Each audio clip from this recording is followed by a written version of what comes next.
Corona সংক্রমণের ঝুঁকি নিয়ে ঈদযাত্রা ঢাকা না ছাড়ার আহ্বান আইজিপির। বিপণী বিতানে মানা হচ্ছে না সামাজিক দূরত্ব, সড়কে ঝরল 9 প্রাণ। আজ শেষ রাতের দিকে বাংলাদেশ উপকূল অতিক্রম শুরু করবে সুপার সাইক্লোন আম্পান। 10 ফুট পর্যন্ত জলোচ্ছ্বাসের আশঙ্কা, মোকাবেলায় নানা প্রস্তুতি। দেশে নতুন করে করোনা শনাক্ত 1251 জনের, মারা গেল আরো 21 জন। ভ্যাকসিন নিয়ে আশার আলো দেখাচ্ছে মার্কিন কোম্পানি মডার্না। করোনা পরিস্থিতিতে চিকিৎসা হচ্ছে না ডায়াবেটিস, কিডনি জটিলতা ও হৃদরোগেরও। রোগীরা ঘুরছেন হাসপাতাল থেকে হাসপাতালে, সেবা না পেয়ে অনেকের মৃত্যু। চলতি অর্থ বছরের 10 মাসে এডিপি বাস্তবায়ন অর্ধেকেরও কম। আগামী অর্থ বছরে 2,05,000 কোটি টাকার এডিপি একনেকে অনুমোদিত। আমদানি ও রপ্তানি বাণিজ্যে ভয়াবহ ধস। এপ্রিলে ঋণপত্র খোলার হার কমেছে 75%। অনলাইন কেনাকাটায় বড় ক্ষতির আশঙ্কা। এবং করোনায় ক্ষতিগ্রস্ত টেনিস খেলোয়াড়দের পাশে দাঁড়িয়েছে ফেডারেশন। ফুটবলারদের পারিশ্রমিক বিষয়ে এখনো নেই নির্দেশনা। 21 মে খেলোয়াড় কল্যাণ সমিতির সভা।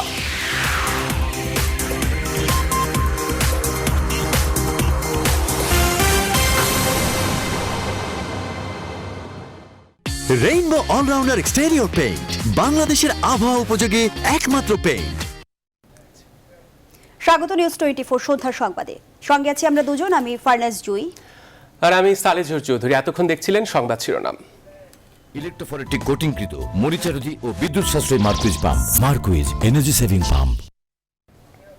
এবারে বিস্তারিত।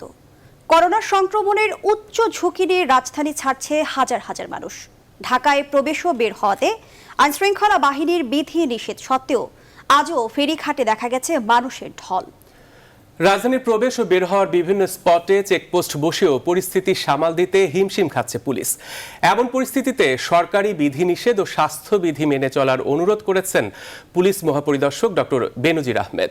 নাজমুল হুদাকে সঙ্গে নিয়ে আরও জানাচ্ছেন ফখরুল ইসলাম। মঙ্গলবার মাওয়া ফেরিঘাটে ঘরমুখো মানুষের উপচে পড়া ভিড়ের চিত্র এটি। ছবি দেখে কে বলবে বৈশ্বিক মহামারী অদৃশ্য করোনা ভাইরাস সংক্রমণে কাবু পুরো দেশ। যেখানে ঊর্ধ্বমুখী গতিতে ছড়াচ্ছে সংক্রমণ, বাড়ছে আক্রান্তের সারি, মৃত্যুর মিছিল দীর্ঘ থেকে হচ্ছে দীর্ঘতর। আগে থেকেই সরকারের বিধিনিষেধ থাকলেও কোনো কিছুই মানেননি তারা। রাজধানীতে প্রবেশ ও ঢোকার প্রধান সড়কগুলো পুলিশের কঠোর নিয়ন্ত্রণে থাকায় ভিন্ন পথে ঘাটে জড়ো হয়েছেন ঘরমুখো এসব মানুষ। কিছু ফেরি চলছে, এটা আমরা খবরেও দেখছি। ঝুঁকিতে আছি, এটা তো মনে হয় জানি আর কি করবো, তারপর তো যেতে হবে। সোমবার থেকেই ঢাকায় ঢোকা ও বের হওয়া ঠেকাতে মহাসড়কগুলোতে বসানো হয়েছে অনেক চেকপোস্ট, কিন্তু এসবেও যেন ঠেকানো দায় নাছোড়বান্দা মানুষদের। ঝুঁকির কথা স্বীকার করেও সাফাই গাইলেন তারা। মৃত্যু তো ভয় আছে ভাই, তো পেটে ক্ষুধা, তবে মালিক তো ঘর ভাড়া নিচ্ছে। যে ভয়াবহতা আমরা দেখতেছি, কিন্তু ঘরে খাবার পৌঁছে দেখ। এমন বাস্তবতায় করোনা প্রতিরোধে সবার সহযোগিতা চেয়েছে পুলিশ। মঙ্গলবার রাজারবাগ পুলিশ লাইনে এক সংবাদ সম্মেলনে জীবনের ঝুঁকি নিয়ে বাড়ির পথের সবাইকে ফিরে আসার আহ্বান জানিয়েছেন পুলিশ মহাপরিদর্শক। যেখানে সেখানে একত্রিত হয়ে আমাদের যে শক্তি প্রয়োগের প্রবণতা, আমাকে বাড়ি যেতেই হবে, আমি মনে করি যে আমাদের সবার উচিত হবে এই প্রবণতা থেকে বেরিয়ে আসা। সম্মানিত নাগরিকদের বলবো, দয়া করে এই প্রবণতা পরিহার করেন। যেখানে আছেন সেখানেই থাকেন। এটা আপনার জন্য গুরুত্বপূর্ণ, আপনার পরিবারের জন্য গুরুত্বপূর্ণ। ফেরিঘাট বা অন্যান্য জায়গায়, বিভিন্ন জায়গায় যারা জমায়েত হয়েছেন, জড়ো হয়েছেন, তারা ঢাকায় যেখানে ছিলেন সেখানে ফিরে আসেন। দরকার হলে ফিরে আসার ব্যবস্থা পুলিশ করবে। এ সময় নিজের এবং পরিবারের জন্যই সরকারের বিধিনিষেধ ও স্বাস্থ্যবিধি মেনে চলতে সবাইকে অনুরোধ করেন পুলিশ প্রধান।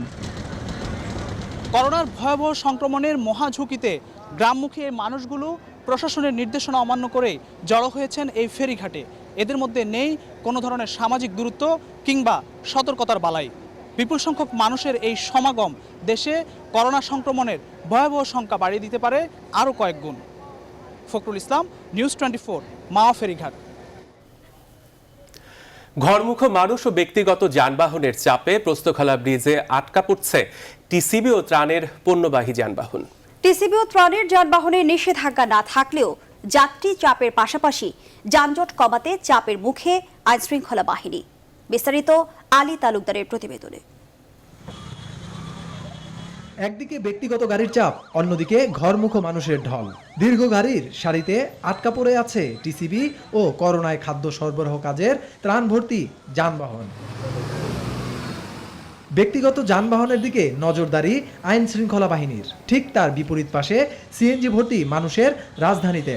অন্যদিকে ঢাকা ছেড়ে যেতে না পারায় ফেরত আসছে গণপরিবহন। অনুমতি নেই রাজধানী ঢাকার প্রবেশ ও বের হওয়ার, তারপরও ঢাকা ছেড়ে যাওয়ার এই ঢল। মানুষজনের দলের গায়ে এই অবস্থা, প্রাইভেট গুলি আটকায় পুলিশে, যার কারণে জামটা সৃষ্টি হইতে আছে। কিছু করার নাই, এর তো মানুষ দেশের বাড়ির লেগে আটকায় দিচ্ছে, এখন আমরা কি করবো? যাত্রী গিয়েছে ঢাকা থেকে, লঞ্চ ফেরে নিব না, তো এই জন্য পুলিশ প্রশাসন এটা ফেরত পাঠাইতেছে ঢাকায়। কাজই না করতে পারে, খাইতে না পারে, তাতে আমাদের যাইতে হবে না, যাওয়ার পথ নেই। দেশে গেলে তো হাত পাতা তো পুরাইও খাইতে পারবো। এদিকে গতিরোধ হচ্ছে ত্রাণ ও পণ্যবাহী যানবাহনের, কারণ জানিয়েছেন দায়িত্বে থাকা পুলিশ সদস্যরা। আমাদের পণ্য পরিবাহী যে গাড়িগুলো আছে, এইগুলো গাড়িগুলো আমরা একটু পার করতে একটু অসুবিধা পেতে হচ্ছে। এর কারণ হচ্ছিল যে এই যে বিভিন্ন জনগণ বা অন্যান্য যারা আছে গাড়ি নিয়ে বাড়িতে যাওয়ার উদ্দেশ্যে যাচ্ছে, এরা যদি ঘরে থাকতো তাহলে আমাদের এই বেগ পেতে হতো না আর কি। আমরা গাড়িগুলো আটকাচ্ছি, বাট পায়ে হেঁটে দেখেন অনেক লোক যাচ্ছে আসতেছে, এটা তো আসলে আটকানো সম্ভব না। পণ্যবাহী যানবাহন চলাচলে বাধা না দিতে আইন শৃঙ্খলা বাহিনীর থেকে রয়েছে নির্দেশনা। আলী তালুকদার, নিউজ 24, ঢাকা। ঈদকে সামনে রেখে মার্কেটগুলোতে ক্রেতাদের ভিড় বাড়ছে। সামাজিক দূরত্ব নিশ্চিত করতে মাঠে সক্রিয় আইনশৃঙ্খলা বাহিনী। স্বাস্থ্যবিধি মেনে চলতে অনেক শপিং সেন্টারে স্যানিটাইজার ও ডিসইনফেকশন চেম্বারও বসানো হয়েছে। তবুও মানা হচ্ছে না শারীরিক দূরত্ব, যা করোনা ভাইরাস সংক্রমণের ঝুঁকি বাড়াচ্ছে। অন্তরা বিশ্বাস জানাচ্ছেন বিস্তারিত। একদিকে করোনা ভাইরাসের সংক্রমণ, অন্যদিকে ঘূর্ণিঝড় আম্পানের পদধ্বনি। দুই বিপদের মাঝেও থেমে নেই ঈদ শপিং। অনেকেই কেনাকাটা করছেন পরিবারের সব সদস্যের জন্য, আবার অনেকে একজনের জন্য কিনছেন একাধিক পোশাকও। বিভিন্ন শ্রেণী পেশার মানুষ কেনাকাটা করতে দোকানগুলোতে ভিড় জমাচ্ছেন। একটু বাচ্চাদের মন রক্ষা করতে হবে, ওয়াইফের একটু মন রক্ষা করতে হবে, নিজে না করি। টপস নিছি একটা, আর একটা 3 পিস নিতেছি। মেয়ে আছে, মেয়ে জামাই আছে, ছেলে বউর আছে, এটা তো না দিলেই নয়, তাই না? লেহেঙ্গা কিনেছি আর একটা টপ কিনেছি। মূলত শাড়ি দেখতেছি আমার মিসেসের, আমার ছেলের বউয়ের জন্য। কিছু দোকানে জীবাণুনাশক দিয়ে জুতা পরিষ্কার করে ভেতরে প্রবেশ করতে হচ্ছে। রয়েছে হ্যান্ড স্যানিটাইজার ও হাতে গ্লাভসের ব্যবস্থাও। তবে বিক্রিবাট্টা ভালো হচ্ছে না বলে দাবি বিক্রেতাদের। প্রায় 45 দিনের মতো শোরুমটা বন্ধ ছিল। তো অনেক বেশি দিন বন্ধ থাকলে জিনিসপত্রগুলো অনেক সময় ড্যাম হয়ে যায়। তো যেহেতু সরকার একটা সুযোগ দিচ্ছে খোলার জন্য, সেজন্যই খোলা। বিক্রি তো ম্যাডাম আশানুরূপ হচ্ছে না। আর ঈদের কালেকশন বলতে আমরা 2.5 মাস আগে বৈশাখ ঈদ উপলক্ষে কিছু কালেকশন করে রাখছিলাম, সেগুলি দিয়ে চালাচ্ছি। আমাদের এখানে ভিআইপি কাস্টমার পার্সেন্টটাই বেশি, কিন্তু আমাদের এখানে কাস্টমার কম। মানে খুলে আমাদের এখন লাভ হয়েছে, মানে স্টাফের বেতনটা দিতে পারবো, এটাই আমাদের তাও সব মাসে দিতে পারবো কিনা সন্দেহ আছে। উচ্চবিত্ত তারা মোটামুটি ঘর থেকেই বের হয় না। যারা একটু মধ্যবিত্ত, একান্ত জরুরি কেনাকাটা, কাউকে গিফট দিবে, ফ্যামিলির বাচ্চাদের জন্য কিছু কেনাকাটা, এরাই বের হয়। সামাজিক দূরত্ব মানতে দেখা যায় না অনেক দোকানেই। যদিও সামাজিক দূরত্ব নিশ্চিত করতে সড়কে সক্রিয় রয়েছে আইন শৃঙ্খলা বাহিনী। অন্তরা বিশ্বাস, নিউজ 24, ঢাকা। এদিকে সারা দেশে পৃথক সড়ক দুর্ঘটনায় 9 জন মারা গেছে এবং আহত হয়েছে কমপক্ষে 20 জন। সিরাজগঞ্জে সয়াবিন তেল বোঝাই ট্রাক খাদে পড়ে স্বামী স্ত্রী সহ 3 জন নিহত ও 3 জন আহত হয়েছেন। মঙ্গলবার ভোরে ঢাকা বগুড়া মহাসড়কের নলকা ব্রিজের পশ্চিম পাশে ট্রাকের চালক নিয়ন্ত্রণ হারালে খাদে পড়ে এই হতাহতের ঘটনা ঘটে। এছাড়া মৌলভীবাজারের রাজনগরে মাইক্রোবাস খাদে পড়ে 2 জন নিহত ও 9 জন আহত হয়েছে। নাটোরের সিংড়ায় ট্রাক সিএনজি সংঘর্ষে 1 জন, রাজশাহীর চারঘাটে 2টি ট্রাকের মুখোমুখি সংঘর্ষে 1 জন, গাজীপুরের শ্রীপুরে কাভার্ড ভ্যান চাপায় এক পথচারী নারী এবং যশোরের চৌগাছায় সড়ক দুর্ঘটনায় 1 জন নিহত হয়েছে। এসব ঘটনায় আহত হয়েছে কমপক্ষে 20 জন।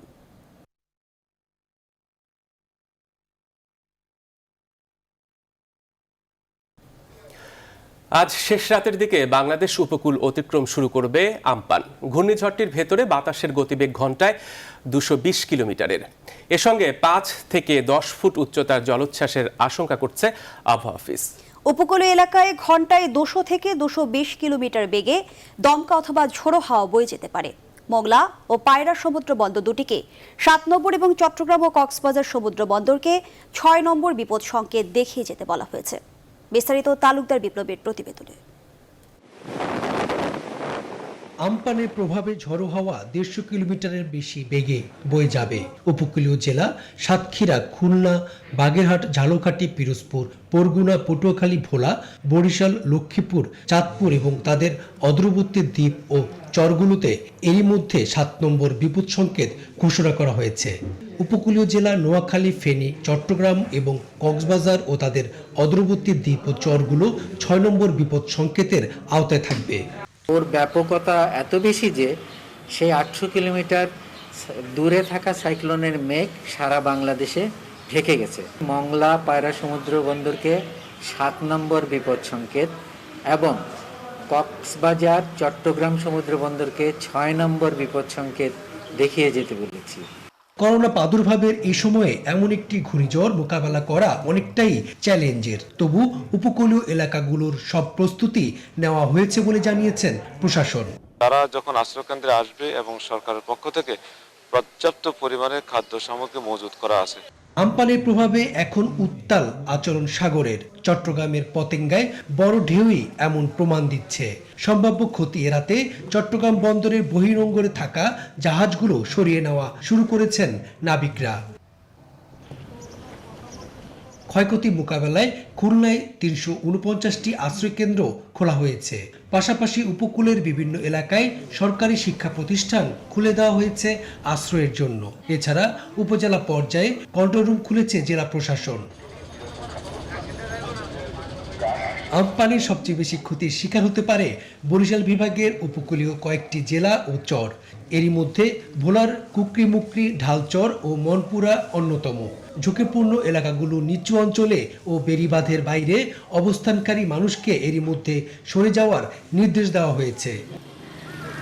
যেহেতু ঘূর্ণিঝড়টি প্রবল বেগে হচ্ছে এবং এই জলোচ্ছ্বাসের সম্ভাবনা প্রবল, সেই জলোচ্ছ্বাস থেকে রক্ষার জন্য আমরা প্রচেষ্টা চালাচ্ছি।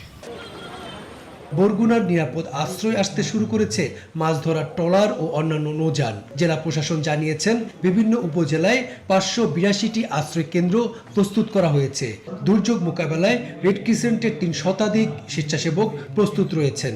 এছাড়া ঝুঁকিপূর্ণ জায়গা থেকে লোকজনকে সরে যেতে মাইকিং করা হচ্ছে।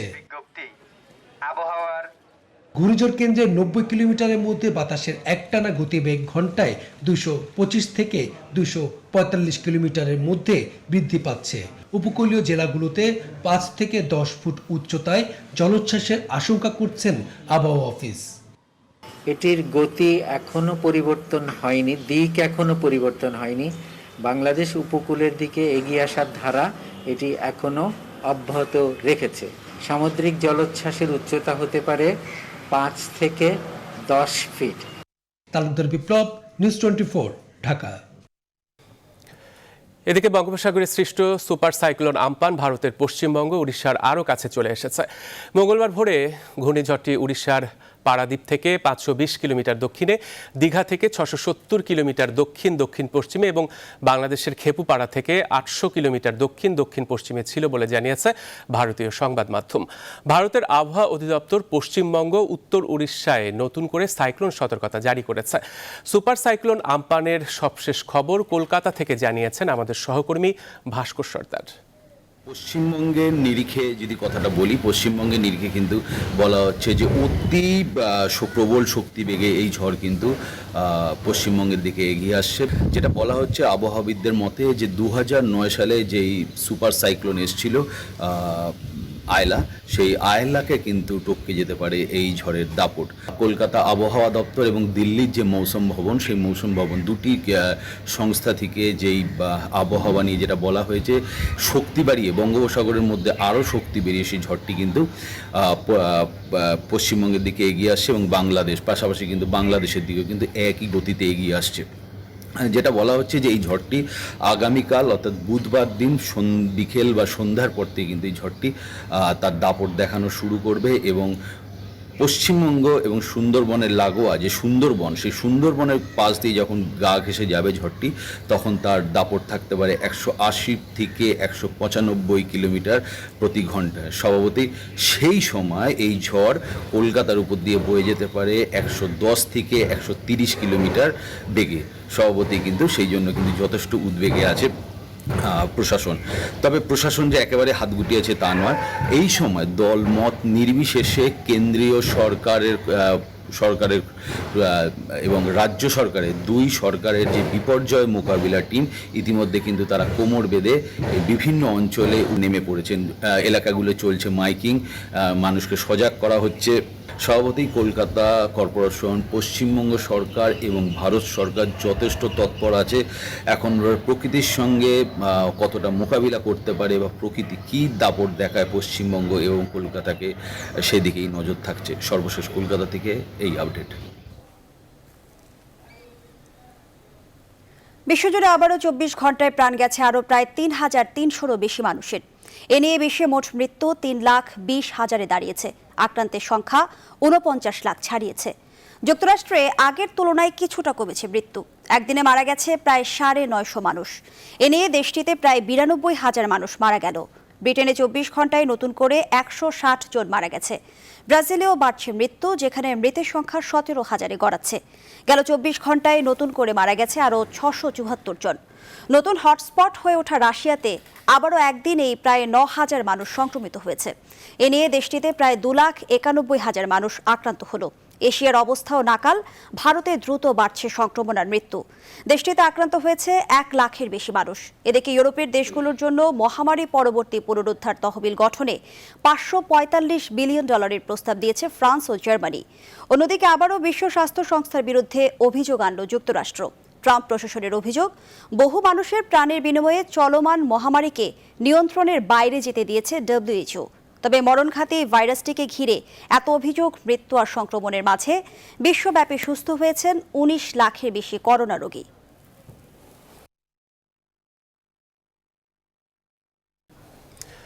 প্রাথমিকভাবে আশাব্যঞ্জক ফল মিলল মার্কিন কোম্পানি মডার্নার করোনা ভাইরাস ভ্যাকসিনের। তাদের টিকার পরীক্ষামূলক প্রয়োগ ইতিবাচক বলে জানানো হয়েছে। আসন্ন পরীক্ষাগুলোতে ঠিকঠাক ফল হাতে এলেই আগামী জানুয়ারি নাগাদ তাদের টিকা সর্বসাধারণের জন্য উন্মুক্ত করা হতে পারে।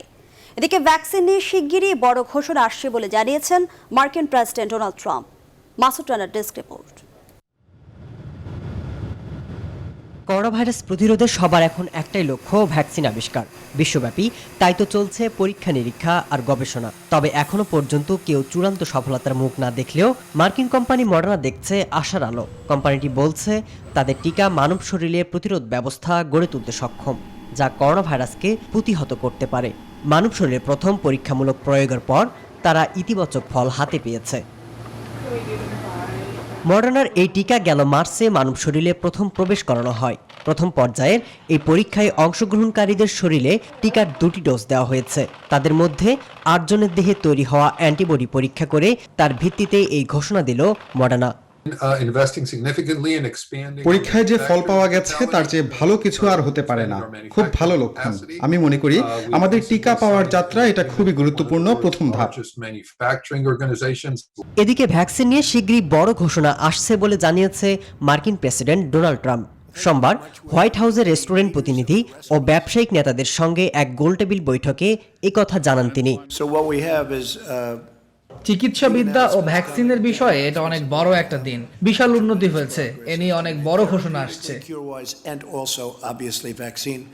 মডার্না ছাড়াও বিশ্বের আরও 7টি প্রতিষ্ঠান করোনা ভাইরাস ভ্যাকসিন তৈরির চেষ্টায় মানবদেহের প্রাথমিক পর্বে রয়েছে বলে জানিয়েছে বিশ্ব স্বাস্থ্য সংস্থা। তবে শেষ পর্যন্ত চূড়ান্ত সফলতার তকমাটা যেই পাক না কেন, সেটি হবে বিশ্ববাসীর জন্য আশীর্বাদ। মাসুদ রানা, নিউজ 24।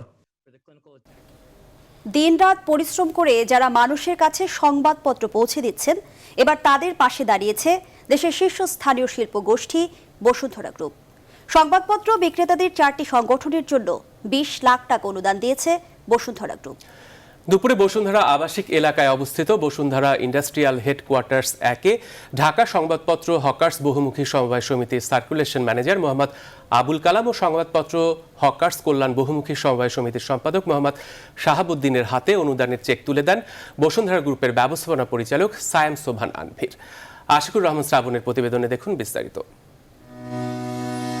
কাক টাকা ভরে শত প্রতিকূলতা পেরিয়ে মানুষের ঘরে ঘরে ছাপা কাগজের সংবাদপত্র পৌঁছে দেন হকাররা। করোনার দুর্যোগ তাদের জীবনেও এনেছে নানা সংকট, কিন্তু এই সংকটে তাদের পাশে দাঁড়িয়েছেন বসুন্ধরা গ্রুপের ব্যবস্থাপনা পরিচালক সায়েম সোবহান আনভীর। অনুদানের 20 লাখ টাকার চেক তুলে দেওয়া হয় সংগঠনের নেতৃবৃন্দের হাতে। আর আমার পক্ষ থেকে বসুন্ধরা গ্রুপ এবং ইস্ট ওয়েস্ট মিডিয়া গ্রুপ থেকে সব হকার ভাইদের জন্য আমার ঈদ মোবারক হলো। অনুষ্ঠানে উপস্থিত ছিলেন বাংলাদেশ প্রতিদিনের সম্পাদক ও নিউজ 24-এর সিইও নঈম নিজাম এবং বাংলাদেশ ফেডারেল সাংবাদিক ইউনিয়নের মহাসচিব শাবান মাহমুদ। চেয়ারম্যান সাহেব জনাব আহমেদ আকবর সোবহান তিনি এবং আমাদের বসুন্ধরা গ্রুপের মাননীয় ব্যবস্থাপনা পরিচালক সায়েম সোবহান আনভীর দুইজন সিদ্ধান্ত গ্রহণ করেছেন এই মুহূর্তে আপনাদের সঙ্গে থাকবেন। আমাদের যারা মাঠের হকার্স, মাঠে যারা কাজ করে মানুষের বাসায় কষ্ট করে এই দুঃসময় পত্রিকাটা ঘরে ঘরে পৌঁছে দিচ্ছে, তাদের পাশেই বসুন্ধরা গ্রুপ দাঁড়াবে। এই দুর্দিনে তাদের পাশে দাঁড়ানোর কারণে বসুন্ধরা গ্রুপকে ধন্যবাদ জানান হকার্স সংগঠনের নেতারা। আমরা তাদের অনুদানের জন্য কৃতজ্ঞ। সকল সংগঠনের পক্ষ থেকে, সকল হকার ভাইদের পক্ষ থেকে অভিনন্দন জানাচ্ছি। আপনারা যে পাশে আছেন আপনাদেরকে অন্তর থেকে ধন্যবাদ।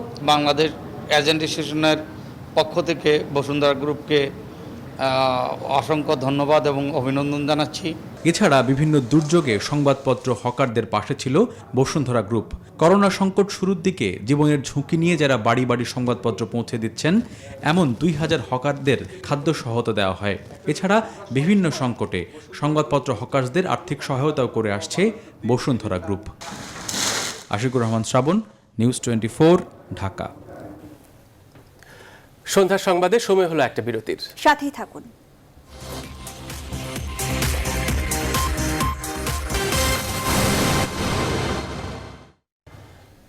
বিরতির পর আবারও স্বাগত। দেখছেন নিউজ 24 সন্ধ্যার সংবাদ। এবার দেশের করোনা পরিস্থিতি। দেশে নতুন করে করোনা ভাইরাসে আক্রান্ত হয়েছেন আরও 1251 জন। গত 24 ঘন্টায় করোনায় ঝরে গেল আরও 21 প্রাণ। আর নতুন করে সুস্থ হয়ে বাড়ি ফিরেছেন আরও 408 জন। আজ দুপুরে দেশের করোনা ভাইরাস পরিস্থিতি নিয়ে অনলাইনে ব্রিফিংয়ে এই তথ্য জানান স্বাস্থ্য অধিদপ্তরের অতিরিক্ত মহাপরিচালক অধ্যাপক নাসিমা সুলতানা। তিনি জানান এ পর্যন্ত মোট আক্রান্ত হয়েছেন 25,121 জন এবং মোট মৃত্যু 370 জন। গত 24 ঘন্টায় নমুনা পরীক্ষা করা হয়েছে 8,449টি। করোনা প্রতিরোধে বরাবরের মতো স্বাস্থ্যবিধি ও সামাজিক দূরত্ব কঠোরভাবে মেনে চলার আহ্বান জানান তিনি। নমুনা পরীক্ষা 9,091টি, নমুনা পরীক্ষা হয়েছে 8,449টি। আমি আবার বলছি, নমুনা সংগ্রহ হয়েছে 9,091টি এবং পরীক্ষা হয়েছে 8,449টি। এ পর্যন্ত নমুনা পরীক্ষা হয়েছে 1,93,645টি। এই নমুনা পরীক্ষায় শনাক্ত হয়েছে 24 ঘন্টায় 1,251 জন। এ পর্যন্ত 25,121 জন। গত 24 ঘন্টায় মৃত্যুবরণ করেছেন 21 জন এবং এ পর্যন্ত 370 জন। সুস্থ হয়েছেন 24 ঘন্টায় 408 জন, এ পর্যন্ত 4,993 জন। চলতি অর্থ বছরের 10 মাসে বার্ষিক উন্নয়ন কর্মসূচি এডিপি বাস্তবায়ন হয়েছে অর্ধেকেরও কম। এমন বাস্তবতায় 2020-21 অর্থ বছরের চূড়ান্ত এডিপি অনুমোদন দেয়া হলো একনেক বৈঠকে। আগামী অর্থ বছরের জন্য 2,05,000 কোটি টাকার এডিপিতে প্রকল্প রাখা হয়েছে 1,584টি, যেখানে খাতভিত্তিক সর্বোচ্চ বরাদ্দ পেয়েছে পরিবহন। আর মোট বরাদ্দের 6.6% রাখা হয়েছে স্বাস্থ্য ও পরিবার কল্যাণে। বিস্তারিত জানাচ্ছেন বাবু কামরুজ্জামান। করোনা ভাইরাস সংকটের এই সময়ে একমাত্র পদ্মা সেতু ছাড়া দীর্ঘদিন ধরেই থমকে আছে প্রায় সব প্রকল্পের উন্নয়ন কাজ। তাই চলতি অর্থ বছরে 10 মাস শেষে এডিপি বাস্তবায়ন অর্ধেকেরও নিচে। এমন বাস্তবতায় মঙ্গলবার আসছে 2020-21 অর্থ বছরের জন্য চূড়ান্ত এডিপির অনুমোদন দেয়া হলো একনেক বৈঠকে। চলতি অর্থ বছরের তুলনায় 6.6% বাড়িয়ে আসছে বাজেটে, যার প্রকৃত আকার দাঁড়াচ্ছে 2,05,000 কোটি টাকার কিছু বেশি। এডিপিতে প্রকল্প সংখ্যাও কিছুটা কমিয়ে তা ধরা হয়েছে 1584টি। একনেক বৈঠকের পর যার বিস্তারিত তুলে ধরেন পরিকল্পনা মন্ত্রী। ব্যয়ের হিসাবে এডিপির অর্জন হলো 49.13, আর এই বছর তো ভয়ঙ্কর রকমের একটা গ্যাপ আপনি দেখলেন। এই যে মার্চের পর থেকে কাজ হলো না, কোনো কাজই তো হচ্ছে না। কাজ না হওয়া মানে হয়তো টাকাও আমি ছাড়ছি না, অথবা কিছু টাকা ছেড়েছিলাম ওইটা ব্যয় হবে না। নতুন অর্থ বছরের বাজেটে মোট এডিপির 93% বরাদ্দ করা হয়েছে শীর্ষ 10 খাতের জন্য, যেখানে বরাবরের মতোই পরিবহন, ভৌত পরিকল্পনা, বিদ্যুৎ, শিক্ষা, বিজ্ঞান ও গ্রামীণ অবকাঠামো আছে শীর্ষ 5-এ। স্বাস্থ্য ও কৃষি নিয়ে সর্বোচ্চ অগ্রাধিকারের কথা বলা হলেও তা মোট বরাদ্দের মাত্র 6 ও 4%। আজকে মাননীয় প্রধানমন্ত্রী বলেছেন কৃষি এবং স্বাস্থ্য তার কাছে উচ্চ অগ্রাধিকার পাচ্ছে, 3বার রিপিট করেছেন। আমাদেরকে বলেছেন যে আপনারা এদের প্রকল্প আসলে দ্রুত প্রক্রিয়াজাত করবেন। আমরা উই আর রেডি। বরাবরের মতোই প্রধানমন্ত্রীর বরাত দিয়ে পরিকল্পনা মন্ত্রী বলেন, দুর্নীতি অপচয় বন্ধ করে প্রকল্প বাস্তবায়নে মনোযোগী হবার। আমাদের সরকার প্রধান বারবার রিপিটেডলি বলেন যে আমাদেরকে আরো দ্রুত কাজ করতে হবে, গুণগত মানের সঙ্গে আপোষ করা যাবে না, আর দুর্নীতিকে অঙ্কুরেই ধ্বংস করতে হবে। বৈঠকে স্বায়ত্তশাসিত সংস্থা বা কর্পোরেশনের জন্য 9,466 কোটি টাকার এডিপি অনুমোদন দেয়া হয়। সাংবিধানিক রিকোয়ারমেন্ট আমাদের। বাবু কামরুজ্জামান, নিউজ 24, ঢাকা। সংবাদের এই পর্যায়ে আবারও বিরতি নিচ্ছে, সাথে থাকুন।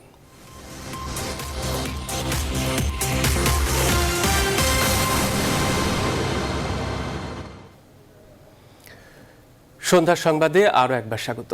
এবার ফার্স্ট সিকিউরিটি ইসলামী ব্যাংক অর্থ বাণিজ্যের সংবাদ।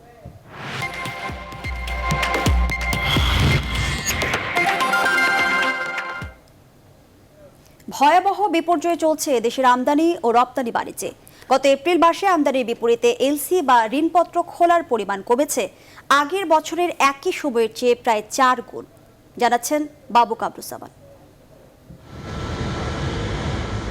করোনার কবলে নাজুক অবস্থায় গোটা বিশ্বের অর্থনীতি।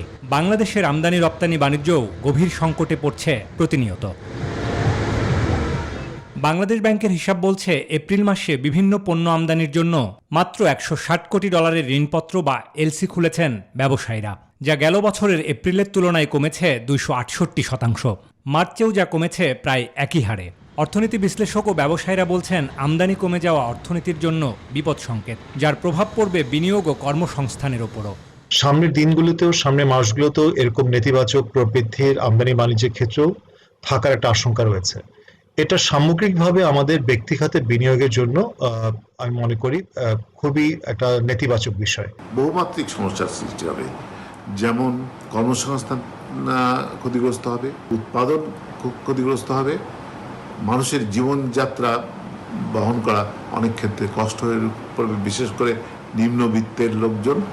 রপ্তানিতে ধস নামায় পোশাক শিল্পের কাঁচামাল, ক্যাপিটাল মেশিনারির মতো যন্ত্রপাতি আমদানিতে প্রায় কোনো এলসি খোলা হয়নি করোনার এই সময়ে। এ অবস্থায় অনিশ্চয়তার পাল্লা ভারী হলেও আর্থিক সংকট কাটাতে বিশ্লেষকরা বলছেন, কিছুটা সম্ভাবনা তৈরি করতে পারে সরকারের ঘোষিত প্রণোদনা প্যাকেজ ও নীতি পরিকল্পনার কার্যকর বাস্তবায়ন।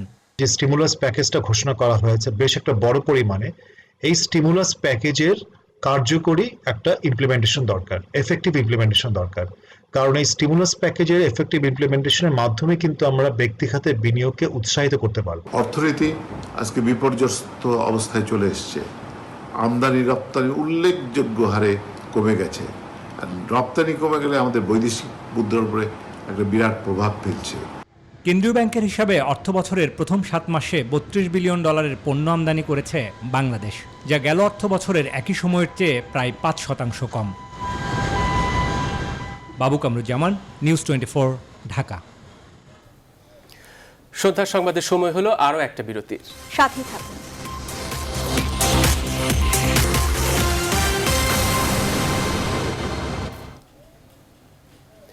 সন্ধ্যার সংবাদে আরো একবার স্বাগত। জানাবো খেলার খবর।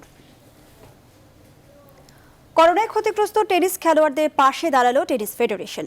মঙ্গলবার সকালে ফেডারেশনের সভাকক্ষে 41 জন টেনিস খেলোয়াড়কে আর্থিক অনুদান দিল ফেডারেশন। পররাষ্ট্র প্রতিমন্ত্রী এবং বাংলাদেশ টেনিস ফেডারেশনের সভাপতি মোহাম্মদ শাহরিয়ার আলমের নেতৃত্বে টেনিস খেলোয়াড়দের জন্য এ তহবিল গঠন করা হয়। জাতীয় ক্রীড়া পরিষদের সচিব ও বাংলাদেশ টেনিস ফেডারেশনের সাধারণ সম্পাদক মোহাম্মদ মাসুদ করিম খেলোয়াড়দের এ নগদ অর্থ হস্তান্তর করেন। আর এই ছিল এখনকার নিউজ 24 সন্ধ্যা সংবাদে। এতক্ষণ সাথে থাকায় ধন্যবাদ সবাইকে।